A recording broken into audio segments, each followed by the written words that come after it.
Et voilà, je m'appelle Malice Mbanga, née sous le nom de Malice Giamonye Djoko. Je suis jumelle, je viens de la province de l'Ouest. Précisément, je suis Baham d'origine. Voilà, je suis juste une dame très battante, une personne qui n'abandonne pas et j'aime toujours pousser, aller de l'avant et surtout je suis très focus sur ce que je fais. Voilà, c'est vraiment funny. Surtout que en ce temps-là, rencontrer une fille francophone, comme on le dit, sortir avec un gars anglophone, à l'époque, c'était vraiment rare. C'était pas vulgaire et généralement, même quand on parlait entre nous des amis, on disait, on se trouvait pas en train d'aller épouser un anglophone ou bien anglophone, comme on le disait souvent. Je m'excuse, c'est le terme qu'on utilisait en ce temps-là. Bon voilà, Paul était le voisin à ma grande sœur, Madame Maka Blandine, et j'allais souvent rendre visite à ma grande sœur et il fallait toujours passer devant sa porte pour arriver chez ma grande sœur. Bon, déjà, ce qui m'avait marqué, je savais qu'il y avait un locataire là-bas qui était très propre parce que l'entrée de chez lui était toujours propre, il y avait toujours le parfum d'odorant qui sortait de la chambre, jusqu'à ce qu'un jour ma grande soeur m'a introduit que c'était son voisin. Et du coup, le fait que lui il était anglophone, je ne voulais même pas, je voulais même plus l'adresser la parole, quoi. Je sais pas, c'est comme si j'avais quelque chose avec les anglophones. Et chaque fois, il passait le temps à dire à ma grande soeur que, ah, ta petite soeur c'est ma femme, je vais l'épouser. Et plus ma grande soeur me disait ça, plus ça m'énervait. C'est comme si plus elle me disait, plus je le détestais. Et voilà, une fois ma grande soeur m'a envoyé d'aller lui remettre, d'aller mettre quelque chose dans son frigo. Je me rappelle plus très bien, c'était son remède. Et quand j'arrive, bon, il m'a offert Coca-Cola. Voilà, j'ai quand même pris, je suis partie. Mais même comme ça, là, je ne voulais vraiment pas. À chaque fois, il essayait de me parler. Mais moi, je l'évitais toujours. Je ne voulais vraiment pas. Quel âge en ce moment? Je devais avoir peut-être 23 ans. Et je crois que je devais avoir peut-être 23, 22 ans, quelque chose. Et en 2000, quand ma grande soeur se mariait, lui, il était invité. Juste parce que je le détestais tellement, en servant la boisson, je suis arrivée sur sa table, je ne lui ai pas donné. J'ai donné plutôt à son voisin. Et puis bon, il s'est fâché, mais même comme ça ne l'avait pas stoppé. Et entre-temps, le temps passait, il passait le temps toujours à dire à ma grande soeur, c'est ma femme, c'est ma femme, c'est ma femme, c'est ma femme. Jusqu'à ce qu'un jour, je tombe malade. Quand je tombe malade, ma grande soeur était enceinte, presque à terme. Elle ne pouvait vraiment pas m'assister. Et en ce temps-là, celui qui venait à l'hôpital, ma mère avait voyagé. Donc, j'étais seule à Yaoundé. Ma maman était à l'ouest. Et pendant ce temps, il venait à l'hôpital me rendre visite constamment quand il finissait le travail à 17 h. Mais il arrivait souvent à 18 h. Et parfois le matin, il passait aussi avant d'aller au travail. Bon, c'est là où on a commencé à vraiment dialoguer.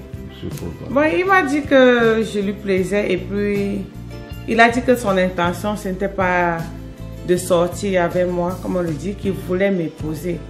Et puis moi, je lui ai demandé que, mais tiens, toi non seulement tu es un anglophone, tu as le courage de dire que tu vas m'épouser. Et puis quand je lui ai dit que toi, tu as d'abord quoi pour dire que tu vas m'épouser? Toi, tu es là, tu n'as rien. Moi, je n'ai rien. Toi, tu parles du mariage. Mais il m'a dit que non, ça ne fait rien. Avec le peu que j'ai, on va se battre avec. Et plus le temps passait, c'est comme ça qu'on a essayé donc de mettre sur pied des stratégies, des plans. Comment vraiment faire pour se battre, comme il avait dit, et pour pouvoir fonder notre famille. Donc, tu as finalement accepté le mariage, même dans la pauvreté. Oui. Pour qualifier mon mari, la première des choses, je vais dire que c'est un homme très battant. Vraiment, Paul, il se bat beaucoup. Il il peut aller à l'extrême pour sa famille. Ça, vraiment, je ne pourrais pas hésiter de le dire. Quand il s'agit de sa famille, il est vraiment prêt à aller au bout. Il est aussi souvent attentionné et parfois il fait semblant de m'ignorer. Il est comme un ami, en même temps il est mon ennemi. On blague beaucoup, on joue, on s'amuse et on bagarre aussi souvent. Il t'ignore parce que tu lui es nerveux surtout. Oui. Voilà. Surtout que je demande trop l'attention, ça je le sais. Et négativement, déjà quand nous sommes arrivés ici, c'était tellement difficile pour nous. Déjà même à l'origine, pour dire vrai, je n'avais jamais accepté de venir aux États-Unis. Quand je prenais mon visa, quand on m'a donné le visa, moi j'avais pleuré. Parce que je ne voulais pas venir ici là. Je ne voulais vraiment pas, je n'avais jamais songé à venir aux États-Unis, peut-être l'Europe. Et du coup, j'arrive ici aux États-Unis, j'avais 8 mois de grossesse et lui, il devait rester me rejoindre après 3 mois. Déjà, quand j'arrive dans un pays comme les États-Unis, je ne parlais pas d'anglais et déjà même pour sortir, aller même, on m'avait trouvé une chambre à Highlander. Dans le seul marché que je connaissais, c'était Safeway. Et déjà, même pour aller à Safeway, j'avais même peur parce que lui, j'avais vraiment l'argent sur moi. Mais je ne connaissais pas compter l'argent, je ne connaissais pas comment l'utiliser. Et quand bien même j'arrivais dans le store, je ne retrouvais pas nos nourritures. Donc c'était difficile, c'était tellement stressant. Et comme je dis, j'avais 8 mois de grossesse. Ça a été, j'ai eu à pleurer, j'ai pleuré pendant des jours, pour longtemps. Et pour finir, c'est mon voisin qui a dit que non, si quelqu'un ne vient pas pour soutenir, supporter cette dame, elle risque vraiment de craquer. Et à plusieurs reprises, je me suis levée pour rentrer avec mes bagages, disant que moi je rentrais au Cameroun. Ce sont les voisins qui passaient tout le temps à m'arrêter. Et finalement, quand il a su ce qui se passait, il était obligé de démissionner avant, puisqu'il avait donné il devait le faire après 3 mois. Mais voilà ce qui se passait ici, il était obligé d'arrêter le boulot et de revenir brusquement ici, là, me rejoindre avec notre fils aîné. Et dès qu'il est arrivé, à moins d'1 mois après ça, là, bon, notre deuxième fils est arrivé. Donc c'était vraiment difficile. Et après ça, même pendant plus de, au moins ces 10 ans, moi je n'arrivais toujours pas à m'ajuster. C'était toujours difficile. Tout ce que moi je voulais, c'était de rentrer au pays. C'est après au moins ces 10 ans que je me suis dit que bon, tiens, à ce niveau, même si je rentre, est-ce que je vais pouvoir me rattraper? Je me suis dit que bon, voilà, il faut que j'accepte et que j'essaie de m'ajuster. Donc c'est comme ça que bon, après ça, moi j'ai commencé à vraiment chercher à m'imprégner dans la société parce que je me retirais toujours dans l'espoir que je devais vite rentrer au Cameroun. Mais quand j'ai compris que ce n'était pas possible pour moi de rentrer en ce temps-là, bon, j'étais obligée d'accepter et de chercher un moyen pour m'ajuster. Ça n'a pas été facile et puis bon, je dis aussi que ça n'a pas été très difficile. Bon, et heureusement, bon, les États-Unis, c'est un pays d'opportunités. Déjà, je n'ai pas eu la chance de vraiment aller à l'école au Cameroun. Donc du coup, quand j'arrive ici, après la naissance de mon dernier fils, un jour je me décide comme ça, j'ai dit bon voilà, je peux aller à l'école ici même si je n'ai pas pu aller au pays. Donc c'est là où je suis partie à PG Community College. Ils avaient un programme là-bas pour les adultes. Et c'est à partir du programme là que j'ai eu mon high school diplôme. Et quand j'ai eu le high school diplôme, je suis directement descendue au campus, je me suis enregistrée là-bas. Il me fallait prendre beaucoup de ESL classes là-bas. J'ai appris toutes ces classes qui étaient même non crédit. Il fallait payer, mais ça ne comptait vraiment pas. Et pour finir, bon voilà, maintenant je prenais les classes même du college. Et je suis quittée à PG avec le associate. Et directement je suis partie à Bowie State. Et c'est à Bowie State que j'ai eu mon bachelor.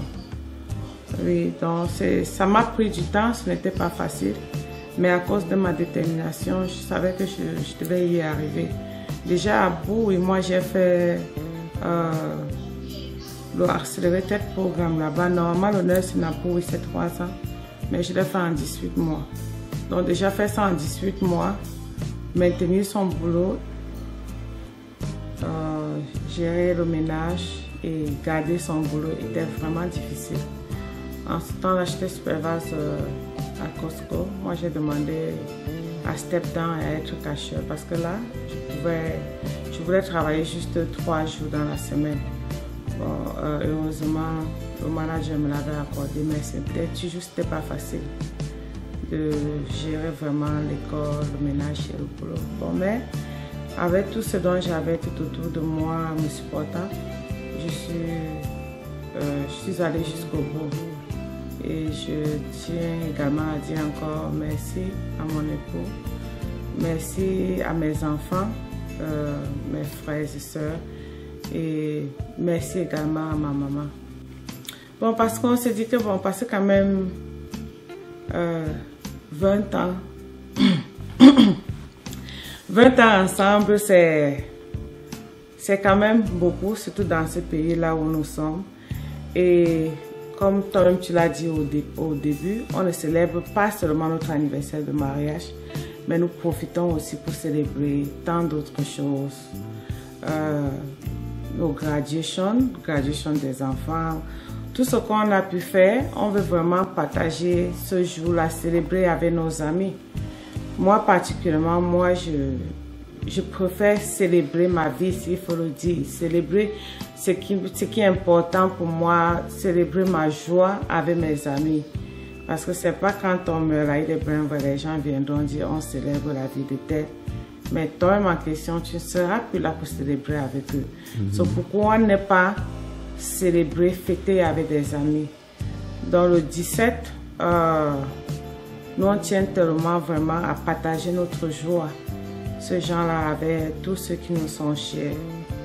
On a juste voulu partager ça avec d'autres gens. On pouvait décider d'aller fêter juste à 2. Ouais. Mais on s'est dit non, il faut partager la joie là avec tous ceux qui nous sont chers. Ah, mon mari, lui, il aime tellement le couscous avec les légumes. Il aurait préféré le ndjama-ndjama, mais ce n'est pas à tout moment qu'on en trouve ici. Donc le plus souvent, je fais ça avec l'épinard. Parce que moi, l'épinard, on en trouve ici facilement. Mais sinon, lui, il préfère le fufu et kachi-kachi avec le ndjama-ndjama. Il aime bien. Il aime aussi le héros. Je fais aussi ça constamment. Il aime aussi le hachu. Quel plat encore qu'il adore. Et puis en passant, il aime aussi quand je lui fais des petits rôtis. Mais sinon, il préfère vraiment nos plats, nos plats typiquement africains. Déjà, je vais rendre grâce à Dieu parce que je ne dirais pas que c'est seulement par notre force. Et aussi, j'essaie de les éduquer parce que je crois que je suis la dame dont je suis aujourd'hui à cause de ma maman, la femme qui m'a élevée seule parce que mon papa meurt quand j'étais encore très jeune. Elle s'est battue pour nous élever et j'essaie de donner l'éducation là à mes enfants. J'essaie vraiment de les éduquer comme chez nous en Afrique. Il est bien vrai, parfois mes enfants trouvent que je suis un peu dure avec eux, mais même quand ils le pensent, j'essaie toujours de les expliquer que c'est pour votre bien, c'est pas pour moi. Parce que tant que vous êtes là, c'est de mon le devoir de vous protéger. Et je crois que vraiment, avec ces enfants, c'est tout ce que nous avons. Donc, et on est prêt à se battre, à faire tout.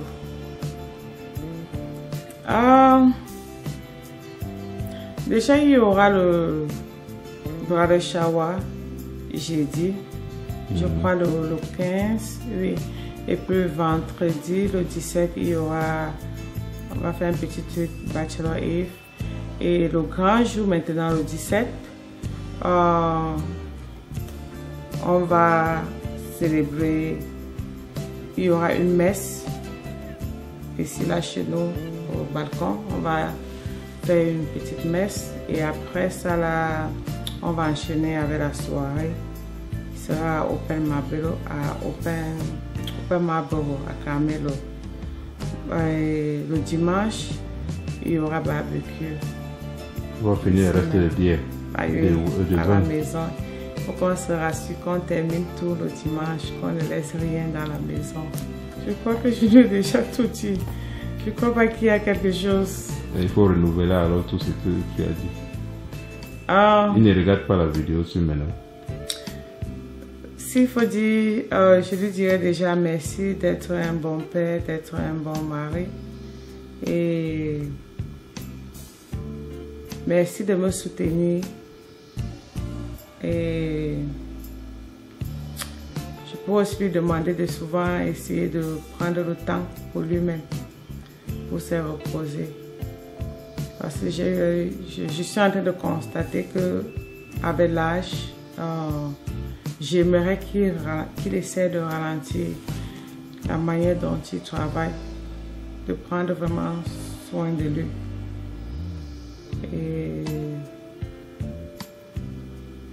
Et plus en prenant soin de lui, on pourra aussi passer plus de temps ensemble.